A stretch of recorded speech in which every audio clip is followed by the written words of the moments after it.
우리는 때때로 인생이 한순간에 무너지는 것처럼 느껴질 때가 있습니다. 아무리 애써도 길이 보이지 않고 하나님이 나를 잊으신 것처럼 느껴질 때가 있습니다. 그러나 그런 순간에도 우리를 붙들어주는 힘이 있습니다. 그것은 바로 하나님의 말씀입니다. 말씀은 단순한 문장이 아니라 지금도 살아 역사하시는 하나님의 음성입니다. 그 말씀이 마음에 들어올 때 절망 속에서도 다시 일어설 용기를 얻게 됩니다. 사람의 말은 잠시 위로가 되지만 하나님의 말씀은 영혼을 살립니다. 그래서 어떤 날에는 한 구절의 말씀이 인생 전체를 바꾸기도 합니다. 눈물 속에서도 그 말씀 한 줄이 희망이 되고 혼란 속에서도 길이 됩니다. 하나님은 언제나 말씀을 통해 우리에게 다시 시작할 힘을 주십니다. 우리가 말씀을 붙잡을 때 하나님은 그 말씀 안에서 우리의 삶을 새롭게 하십니다. 이 설교는 낙심한 마음에 다시 생명을 불어넣는 말씀의 능력을 함께 나누기 위해 필요합니다. 삶이 복잡하고 마음이 흔들릴수록 말씀으로 돌아가야 합니다. 오늘은 그 중에서도 하나님이 특별히 우리에게 주신 네 구절을 함께 묵상하며 그 말씀이 어떻게 우리의 생각을 바꾸고 삶을 새롭게 하는지를 나누려 합니다. 말씀은 과거의 기록이 아니라 오늘을 살아가는 우리를 일으키는 하나님의 현재의 약속입니다. 첫째, 예레미야 29장 11절의 말씀을 기억하세요. 하나님께서 우리에게 주신 말씀 중 많은 이들에게 깊은 위로가 되는 구절이 있습니다. 바로 예레미야 29장 11절입니다. 주께서 말씀하십니다. 내가 너희를 향한 나의 생각을 아나니 재앙이 아니라 평안이요 너희에게 미래와 희망을 주려 하는 생각이라. 이 말씀은 절망의 시대에 주어진 약속이었습니다. 이스라엘 백성은 바벨론 포로로 끌려가 모든 것을 잃은 상태였습니다. 나라를 잃고 자유를 빼앗기고 하나님이 자신들을 버리신 것처럼 느꼈습니다. 그러나 바로 그때 하나님은 그들에게 평안의 계획이 있다고 말씀하셨습니다. 인간의 눈에는 끝처럼 보였지만 하나님은 새로운 시작을 준비하고 계셨던 것입니다. 우리의 삶에도 이런 시간이 있습니다. 아무리 기도해도 변화가 없고 모든 것이 멈춘 듯 느껴질 때가 있습니다.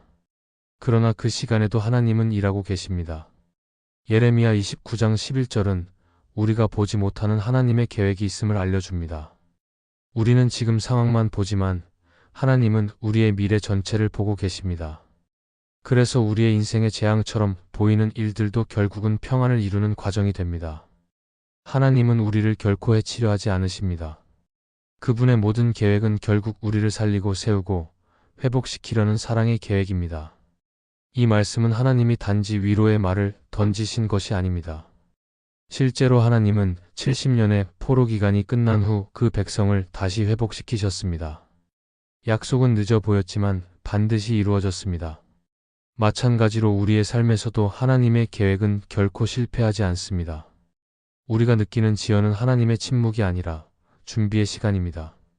하나님은 우리의 삶이 가장 아름다운 때에 열매를 맺을 수 있도록 모든 것을 조율하고 계십니다. 예레미야 29장 11절의 말씀은 단순히 미래의 복을 약속하는 말씀이 아닙니다. 그것은 지금 이 순간에도 하나님이 나를 향한 생각을 멈추지 않고 계신다는 약속입니다. 우리가 낙심하고 있을 때도 하나님은 여전히 우리를 향한 선한 계획을 품고 계십니다. 삶이 흔들릴 때마다 이 말씀을 붙잡으십시오. 하나님이 나를 향한 생각은 재앙이 아니라 평안이다. 그 고백이 입술에서 나올 때 마음의 두려움이 사라지고 믿음이 다시 세워집니다. 성령님은 이 말씀을 통해 우리의 시선을 바꾸어 주십니다. 지금의 고통에 묶여있던 마음이 하나님의 큰 계획을 바라보게 됩니다. 하나님이 나를 여전히 사랑하고 계심을 깨닫는 순간 우리는 다시 일어설 힘을 얻게 됩니다. 하나님은 우리의 실패를 사용해 더 큰 일을 이루십니다. 그분은 우리의 눈물 속에서도 새로운 희망의 씨앗을 심고 계십니다. 이 말씀을 붙잡고 아침마다 이렇게 기도해 보십시오. 주님, 제 삶을 향한 주님의 생각이 평안임을 믿습니다. 제가 보지 못하는 그 계획 안에서 주님의 뜻이 이루어지게 하시고 제 마음이 흔들리지 않게 붙잡아 주십시오. 이 기도는 단지 하루를 위한 고백이 아니라 인생 전체를 하나님께 맡기는 신앙의 선언이 됩니다. 예레미야 29장 11절은 우리가 포기하지 않게 만드는 약속입니다. 하나님이 여전히 우리를 향한 계획을 가지고 계시다는 이 진리는 어떤 절망 속에서도 희망을 잃지 않게 합니다. 오늘의 고난은 하나님의 평안으로 가는 길 위에 있습니다. 그 길이 멀게 느껴질지라도 하나님은 반드시 인도하십니다. 우리의 인생이 한순간 멈춘 것처럼 보일 때조차 하나님은 미래를 준비하고 계십니다. 그러므로 이 말씀을 마음에 새기십시오. 하나님은 지금도 당신의 인생을 향해 평안의 계획을 세우고 계십니다. 그 계획은 실패하지 않습니다. 그리고 그 계획이 이루어질 때 우리는 깨닫게 될 것입니다. 모든 것이 무너진 것처럼 보였던 그 시간이 사실은 하나님이 평안을 준비하고 계셨던 시간이었다는 것을. 둘째, 로마서 8장 28절의 말씀을 기억하세요. 로마서 8장 28절은 수많은 신앙인들에게 삶의 버팀목이 되어 온 구절입니다. 우리가 알거니와 하나님을 사랑하는 자, 곧 그 뜻대로 부르심을 입은 자들에게는 모든 것이 합력하여 선을 이룬다는 말씀입니다. 이 구절은 인생에 이해되지 않는 순간들 속에서 우리를 붙잡아 줍니다. 우리는 종종 왜 이런 일이 일어나는지, 왜 내게만 이런 어려움이 오는지 묻습니다. 그러나 바울은 분명히 말합니다. 하나님을 사랑하는 자에게는 모든 것이 결국 선으로 귀결된다고. 하나님은 실수하지 않으시고 그분의 손에서 이루어지는 일에는 의미 없는 일이 없습니다. 이 말씀은 단지 고난의 위로를 위한 말이 아니라 하나님의 일하심을 바라보는 믿음의 시각을 가르칩니다. 우리의 삶에는 좋은 일과 나쁜 일이 섞여 있습니다. 그러나 하나님은 그 모든 것을 사용하여 우리에게 가장 선한 결과를 만들어내십니다. 우리가 보기에는 실패처럼 보이는 일도 하나님은 그것을 훈련의 과정으로 바꾸시고 상처는 성숙의 통로로 사용하십니다. 우리가 이해할 수 없을 만큼 복잡한 일들 속에서도 하나님은 단 한 번도 방향을 잃지 않으십니다. 바울이 이 말씀을 기록할 때 그는 이미 수많은 고난을 겪고 있었습니다. 매를 맞고 감옥에 갇히고 동족에게 버림받는 아픔을 경험했습니다. 그러나 그는 그 모든 일을 지나며 깨달았습니다. 하나님의 손길은 고난 속에서도 일하고 계신다는 것을. 그래서 그는 단호하게 고백했습니다. 모든 것이 합력하여 선을 이룬다. 그 확신이 그를 절망 속에서도 무너지지 않게 만들었습니다. 우리의 삶도 마찬가지입니다. 어떤 날은 모든 일이 엇갈리고 기도해도 응답이 없는 것처럼 느껴질 때가 있습니다. 그러나 하나님은 그 시간에도 일하고 계십니다. 하나님의 시간은 우리의 시간과 다릅니다. 우리는 오늘만 보지만 하나님은 영원을 보십니다. 우리가 이해하지 못하는 그 시간 속에서 하나님은 우리의 믿음을 다듬고 계십니다. 그래서 결국은 알게 됩니다. 그때의 눈물이 헛되지 않았고 그때의 고통이 우리를 성장시키는 밑거름이 되었음을. 로마서 8장 28절은 모든 일이 선하다고 말하지 않습니다. 그러나 하나님이 그 모든 일을 통해 선을 이루신다고 약속합니다. 즉, 하나님은 우리의 실패마저도 도구로 사용하십니다.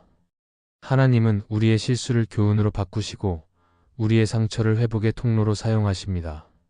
성령님은 우리가 고통 가운데 있을 때 이 말씀을 마음에 떠올리게 하시며 믿음을 잃지 않도록 도와주십니다. 우리가 하나님의 뜻을 다 알 수는 없지만 하나님은 항상 선하다는 사실만은 믿을 수 있습니다. 이 말씀은 결국 신뢰의 문제입니다. 눈에 보이지 않아도 하나님을 신뢰하는 것, 상황이 이해되지 않아도 하나님이 여전히 나를 사랑하신다는 것을 믿는 것, 그것이 로마서 8장 28절의 핵심입니다. 믿음의 사람은 하나님이 어떤 일을 허락하셨는지 보다 그 일을 통해 무엇을 이루실지를 봅니다.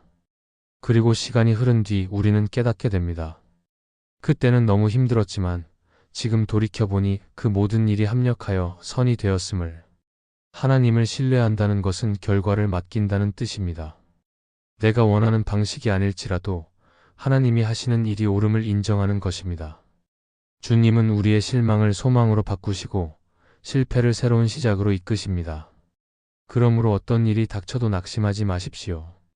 하나님은 그 일을 통해 당신의 삶에 선을 이루고 계십니다. 아침에 하루를 시작할 때 이 말씀을 붙잡으십시오.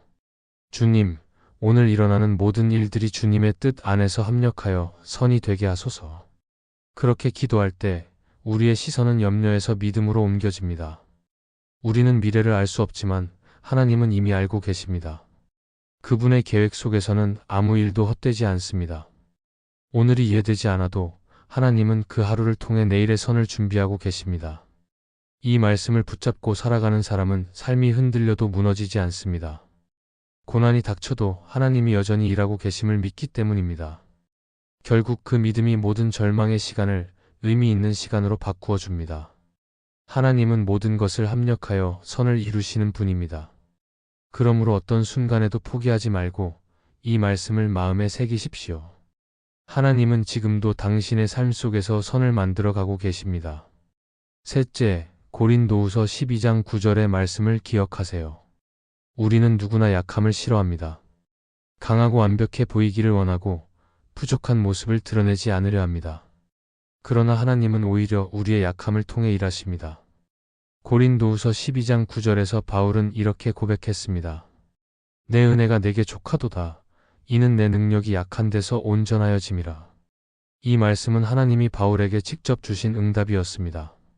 바울은 육체의 가시로 고통받으며 3번이나 그것을 거두어 달라고 기도했습니다. 하지만 하나님은 그 기도를 거절하셨습니다. 대신에 이렇게 말씀하셨습니다. 내 은혜가 내게 족하다. 이 말씀은 우리에게 역설적인 진리를 보여줍니다. 하나님은 우리의 약함을 제거하지 않으시고 그 약함을 통해 자신의 능력을 드러내십니다. 바울은 처음에는 이해하지 못했습니다. 그러나 시간이 지나면서 깨달았습니다. 자신이 강할 때는 하나님을 의지하지 않았고 약할 때 오히려 하나님께 더 가까이 나아가게 된다는 것을. 약함은 결코 실패의 증거가 아니라 하나님의 능력이 머무는 자리였습니다. 우리의 삶에서도 마찬가지입니다. 하나님은 우리의 약점을 그대로 두실 때가 있습니다. 이유는 그 약함이 우리를 겸손하게 만들고 하나님을 바라보게 하기 때문입니다. 우리는 강할 때 스스로 할 수 있다고 생각하지만 약할 때는 하나님을 붙들 수밖에 없습니다. 그때 비로소 하나님의 은혜가 얼마나 크고 충분한지를 경험하게 됩니다. 약함 속에서 흘러나오는 기도는 진실하고 깊습니다. 그 기도 속에서 하나님은 자신의 능력을 나타내십니다. 하나님의 은혜가 족하다는 말은 부족한 상황에서도 하나님이 주시는 힘이 충분하다는 뜻입니다. 우리가 완벽해야만 하나님이 일하시는 것이 아니라 우리의 불완전함 속에서도 하나님은 여전히 일하십니다. 오히려 하나님은 우리의 부족함을 통해 당신의 완전함을 보여주십니다. 그래서 바울은 이렇게 고백했습니다. 그러므로 도리어 크게 기뻐함으로 나의 약한 것들을 자랑하리니 이는 그리스도의 능력이 내게 머물게 하려 함이라. 그는 이제 더 이상 약함을 숨기지 않았습니다. 약함이 곧 하나님의 능력이 드러나는 통로임을 알았기 때문입니다. 우리는 종종 인생의 어려움 속에서 하나님이 왜 나를 도와주시지 않는지 묻습니다. 그러나 하나님은 이미 우리 안에 충분한 은혜를 주셨습니다. 우리가 그 은혜를 믿고 붙들면 약함 속에서도 버틸 힘이 생깁니다. 하나님은 우리가 완벽하기를 원하지 않으십니다. 그분은 우리가 매 순간 의지하기를 원하십니다. 성령님은 우리의 약함을 도우시며 우리가 스스로 감당할 수 없을 때 하나님의 능력으로 채워주십니다. 고린도후서 12장 9절의 말씀은 믿음의 중심을 다시 세워줍니다. 우리는 능력으로 사는 사람이 아니라 은혜로 사는 사람입니다. 하나님의 은혜는 상황이 좋아질 때 주어지는 것이 아니라 지금 이 자리에서도 충분히 임하고 있습니다. 우리가 연약함을 인정할 때 그 자리가 바로 하나님의 은혜가 흘러 들어오는 통로가 됩니다. 그러므로 자신을 탓하며 낙심하지 마십시오. 하나님은 약한 사람을 통해 강한 일을 이루십니다. 삶의 무게에 눌릴 때마다 이렇게 기도하십시오. 주님, 제 힘으로는 어렵습니다. 그러나 주님의 은혜가 제게 족하다는 것을 믿습니다. 이 고백이 우리의 약함을 힘으로 바꿉니다.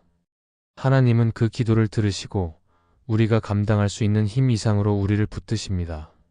그분의 은혜는 결코 부족하지 않습니다. 우리가 약함을 인정할 때 하나님은 그 약함을 도구로 사용하십니다. 완벽하지 않아도 괜찮습니다. 실패의 자리가 은혜의 자리가 되고 눈물의 시간이 성장의 시간이 됩니다.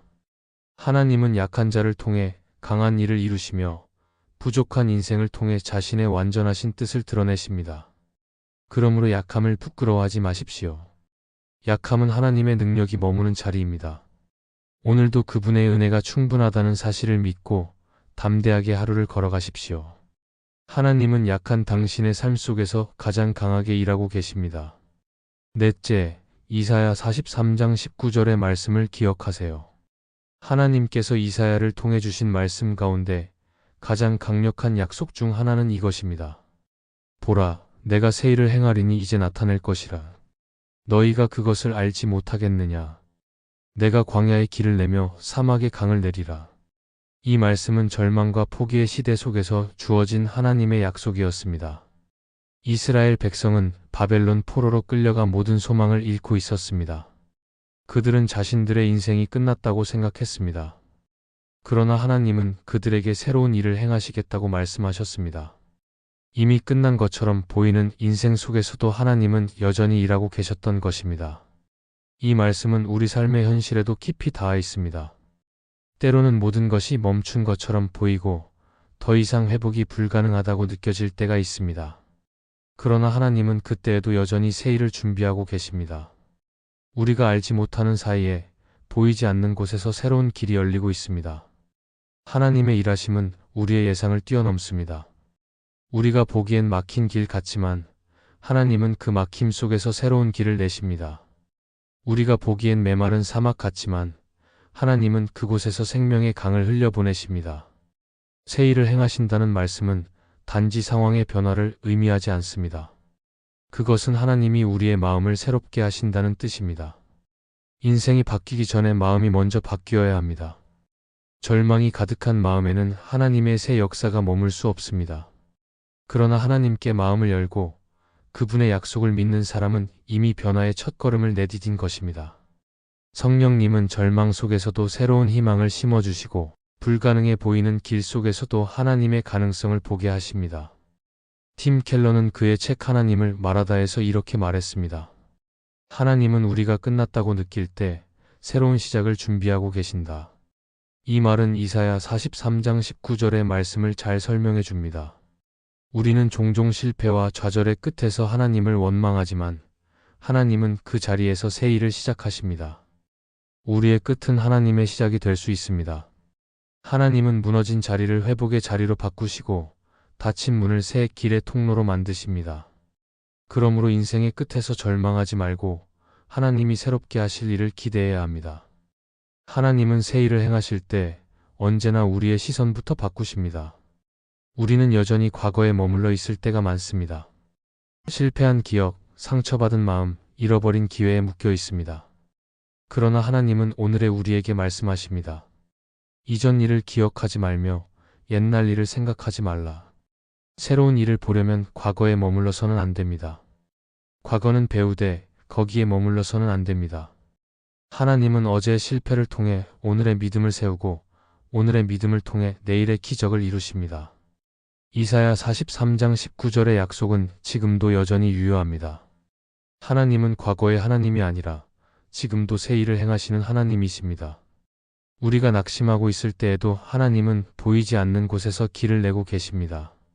그 길은 때로 우리가 예상하지 못한 방향에서 시작됩니다. 하나님은 우리의 한계를 넘어 일하시고 우리가 포기한 자리에서 새 희망을 피우십니다. 이 말씀을 붙잡고 기도하십시오. 주님, 제 삶이 막힌 길 같아도 주님이 새 일을 행하심을 믿습니다. 제 안에 낡은 생각과 불신을 버리고 주님이 여실 새로운 길을 기대합니다.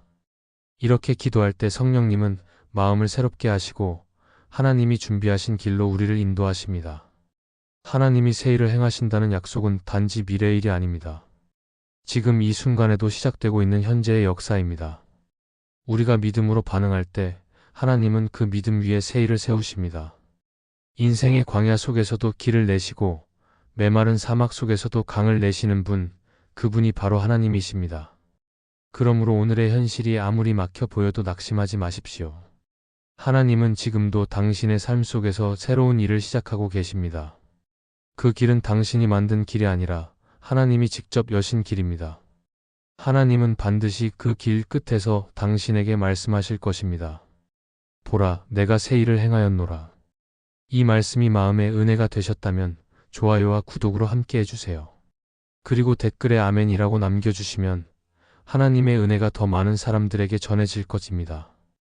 여러분의 삶 위에 하나님의 은혜가 언제나 함께 하시기를 바랍니다. 감사합니다.